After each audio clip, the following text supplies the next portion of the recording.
Hi friends, ఇక్కడ నేను చూపిస్తున్నది వచ్చేసి దంతముంజన అనమాట. పళ్ళు తోముకోవడానికి నేను ఇదైతే ఇంట్లోనే ప్రిపేర్ చేసుకోవడం జరిగింది. ఇప్పుడున్న జనరేషన్లో ప్రతిదీ కూడా కెమికలే అనమాట. సో పేస్ట్ కూడా కెమికల్తో తయారవుతుంది కాబట్టి మనకు వీలైనంత వరకు మనం ఇంట్లో తయారు చేసుకోవడానికి అయితే ప్రయత్నించాలి. అయితే నేను ఈరోజు ఇది చేసుకొని ఇలా మంచిగా ఒక ప్లాస్టిక్ డబ్బాలో పోసుకొని పెట్టేసుకున్నాను అనమాట.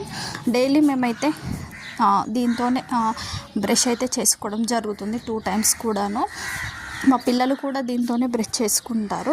ఇది మీకు ఎలా ప్రిపేర్ చేశానో కావాలి అని అనుకున్నట్లయితే కామెంట్ చేయండి. నేను తప్పకుండా ఆ వీడియో అయితే షేర్ చేస్తాను.